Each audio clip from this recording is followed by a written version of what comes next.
5월 첫 시간에 우리에게 주시는 하나님의 말씀은 베드로전서 2장 19절에서 25절의 말씀입니다. 우리 계신 곳에서 함께 읽도록 하겠습니다. 부당하게 고난을 받아도 하나님을 생각함으로 슬픔을 참으면 이는 아름다우나 죄가 있어 매를 맞고 참으면 무슨 칭찬이 있으리요. 그러나 선을 행함으로 고난을 받고 참으면 이는 하나님 앞에 아름다우니라. 이를 위하여 너희가 부르심을 받았으니 그리스도도 너희를 위하여 고난을 받으사 너희에게 본을 끼쳐 그 자취를 따라오게 하려 하셨느니라.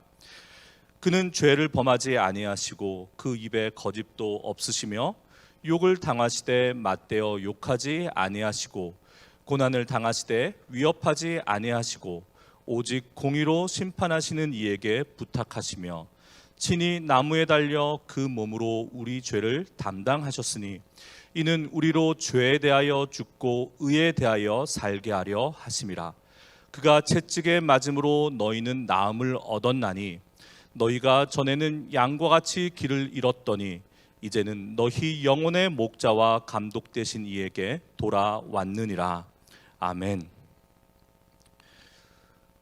고난이 찾아올 때, 그것도 부당한 고난을 만나게 될 때 그에 대한 우리의 자세는 어떨까요?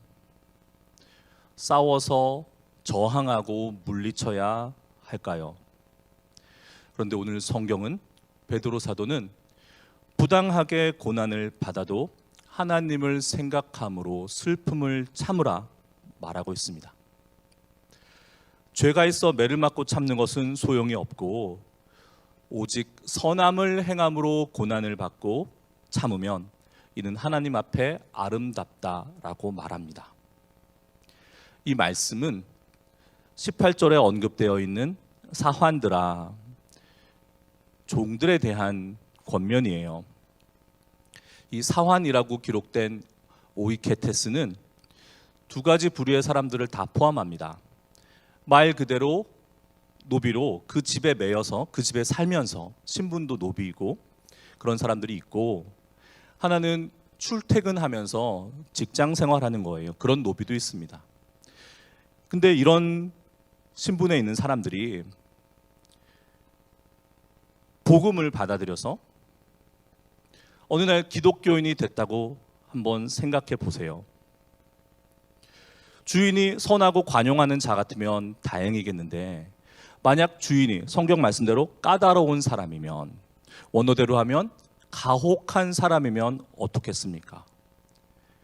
단지 신앙이 바뀌었다고 해가지고 예수 그리스도를 자기의 주인으로 믿는다고 해가지고 그 주인이 부당한 고난을 주면 어떻게 되겠어요? 그런 상황 속에서라도, 그런 부당한 고난에 대해서라도 참으라는 거예요. 슬픔으로 참으면 이는 아름답다는 겁니다. 여러분, 고난은 우리 그리스도인들의 실존이에요. 여러분, 그리스도인들은 자청해서 고난의 길을 선택한 사람들입니다.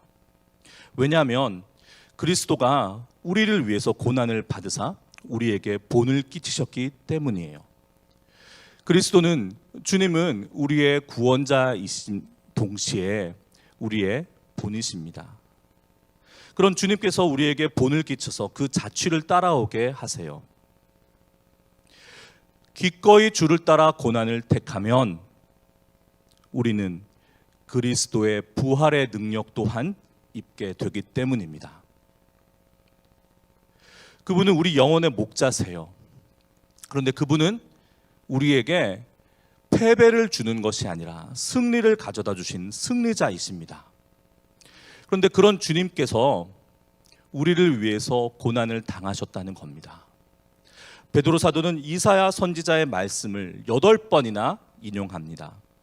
그는 죄를 범하지 아니하시고 그 입에 거짓도 없으시며 욕을 당하시되 맞대어 욕하지 아니하시고 고난을 당하시되 위협하지 아니하시고 오직 공의로 심판하시는 이에게 부탁하시며 친히 나무에 달려 그 몸으로 우리 죄를 담당하셨으니 이는 우리를 죄에 대하여 죽고 의에 대하여 살게 하려 하심이라. 그가 채찍에 맞음으로 우리는 나음을 얻었나니. 4월에 벌써 지난달이네요. 바로 이 자리에서 경기연회가 있었습니다.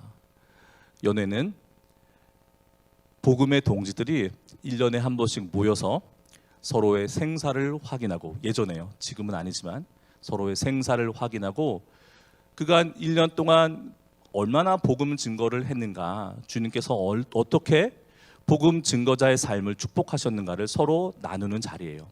그런데 그 연회 가운데 가장 중요한 순서가 저는 새로운 목사가 탄생하는 순간이라고 생각해요. 바로 이 자리에서 목사 안수식이 있었죠. 그 목사 안수식을 볼 때마다 제가 목사 안수 받을 무렵이 떠오릅니다. 그 무렵에 한 장로님께서 저에게 이런 목사님 되세요 라고 들려주셨던 이야기가 있어요. 강원도 원통에, 여러분 원통 잘 아시죠? 인제 가면 어떡하나 원통에서 못 살겠네. 그 원통에 최전방 도시고 군사 도시잖아요. 한 목회자가 부임하였습니다. 목회를 열심히 했어요. 그래서 그 마을에 변화가 생겼습니다. 그 마을은 그 군인 장병들, 면회온 가족들을 상대로 이렇게 그 마을 경제가 돌아가는 곳이잖아요. 이 목사님이 너무 목회를 잘해가지고 그 마을에 술도 안 마시고 노름도 안 하고, 그러다 보니까 그 마을에 주점을 운영하는 이 집은 생계가 곤란해진 거예요. 그래서 그 주점의 여주인이 소문을 냈습니다. 내가 애를 가졌는데 그 애가 바로 저 목사의 애다. 어떻게 됐을까요?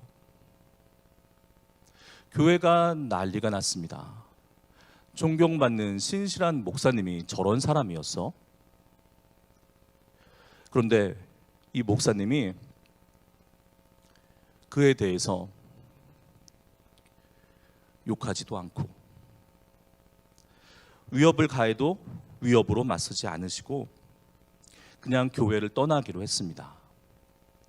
원통도 산골짜기인데 원통보다 더 산골짜기에 들어가서 그곳에 옮겨다니며 농사짓는 화전민들과 생활하며 그곳에 공동체를 이뤘어요. 시간이 지나간 다음에 사실은 밝혀지잖아요. 사실이 밝혀졌습니다. 그 말도 안 되는 소리를 지어냈던 그 장본인의 입에서 회개가 나왔어요. 사실은 이게 다 내가 지어낸 이야기다. 저 목사님 때문에 우리 마을에 술 마시는 사람들이 없어져가지고 그 우리 문 닫게 생겨가지고 내가 그랬다. 교인들이 땅을 치고 눈물을 흘리고 우리가 잘못했구나. 우리가 어떻게 저 목사님의 그 진심을 저렇게 외면할 수 있었을까? 그 목사님을 찾아갔습니다. 산골로요. 그런데 이 목사님이 저는 이곳에서 이미 새로운 믿음의 식구들과 잘 살고 있습니다. 그러니 여러분은 새로운 목사님과 함께 그렇게 복되게 신앙생활 하세요. 이 이야기를 저에게 들려주시는 겁니다. 다짐했습니다. 목회하다가 억울한 일 만나도, 오늘 본문 말씀처럼 부당한 고난을 당해도 우리 주님이 그러하셨던 것처럼 욕먹고 위협당하고 모함받고 오해받더라도, 잘못 없는데 잘못을 뒤집어 쓰더라도 그냥 우리 주님이 하셨던 것처럼 나도 그렇게 하리라. 이렇게 결단한 이유는 오늘 말씀의 바로 그 메시지예요. 왜냐하면 전에는 양과 같이 내가 길을 잃었는데 이제는 나의 영혼의 목자이시요 감독이신 그분께 돌아왔기 때문입니다. 그래서 주님께서 너희 원수를 사랑하고 너희 미워하는 자를 선대하라 해야 합니다. 할 수 있을 것 같습니다. 너희를 저주하는 자를 위하여 축복하고 너희를 모욕하는 자를 위하여 기도하라. 그렇게 해야 합니다. 뺨을 맞으면 맞은 편 뺨을 돌려되어야 합니다. 고난을 우리 그리스도인들의 삶의 실존이라고 하였습니다. 왜 그럴까요?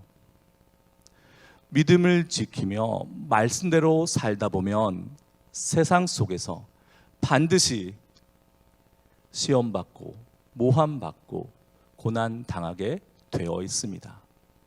이 고난을 마음속 응어리로 삶의 한으로 만들지 않고 그 고난을 우리 주님의 자취를 따라 그 슬픔을 참으면, 그 억울함을 인내하면 하나님께서는 네가 참으로 잘하였다.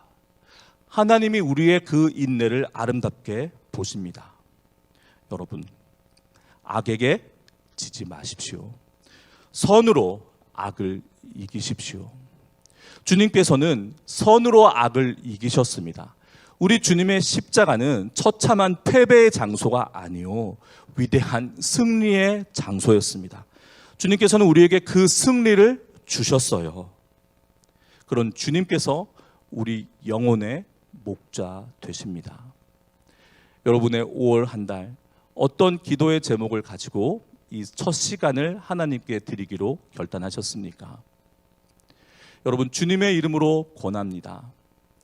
5월 한 달 살아가는 동안 부당한 고난을 받더라도, 그러고 보니 오늘이 5월 1일 메이데이 노동절의 날이네요. 노동자의 날, 노동절. 18절의 사환들처럼 예전에 그 신분제도가 있었던 시절에 종은 아니지만 우리 현대인들도 누군가에게 고용되어서 고용주와 피고용자의 상태 속에 삶을 영위합니다. 이 자리에는 고용주이신 사장님도 계실 것이고 직원에 해당되시는 피고용인도 계실 거예요. 오늘 말씀처럼 사회생활 속에서, 직장생활 속에서 비록 도저히 이해하고 납득할 수 없는 부당한 고난이 찾아올지라도, 설마 이 베드로 사도의 편지를 받아든 그 사환처럼 신앙의 문제 때문에 죽고 사는 문제까지는 아니지 않습니까? 우리가 받는 고난은 사실 고난이라기보다는 부당함에 대한 분노요, 불편함입니다. 그런데 그것마저도 인내하지 못한다면 우리가 어떻게 우리의 영혼의 목자 되시는 그리스도를 따라가는 사람이라고 할 수 있겠습니까? 그 화전민 목사님처럼 실제로 자기의 삶을 들여서 주님의 말씀대로 살아가는 사람들이 있습니다. 저는 저와 여러분이 바로 그런 사람들 되었으면 좋겠고, 5월, 세 달 5월이, 이 푸르른 계절이 우리의 그런 슬픔을 이기는 아름다움의 발걸음이 시작되는 계절이 되었으면 좋겠습니다. 오늘 많은 기도 제목들 가지고 하나님께 올려드리기 위해서 이 자리에 나오셨을 텐데요. 그런 결단을 올려드리시면 좋겠습니다. 하나님, 주님, 내가 지금 참으로 억울하고 부당한 고난 가운데 있습니다. 그런데 그 고난을 나를 위해서 받으신 우리 주님의 뒤를 따라가고 싶습니다. 내 영혼의 목자 되시는 주님이시여, 나를 도와주셔서 그 고난을, 슬픔을, 분노와 아픔을 참아내게 하여 주옵소서. 어느덧 그 분노와 고난이 고난과 분노로 느껴지지 않고 내 안에서 나의 믿음의 고백이요 승리의 고백되게 하여 주옵소서. 그렇게 기도하셨으면 좋겠습니다. 여러분, 이 베드로 사도의 이야기는 희생자들에게 주는 메시지가 아니에요. 그리스도인, 주님의 십자가 승리를 고스란히 상속받은 승리자들을 위한 일입니다.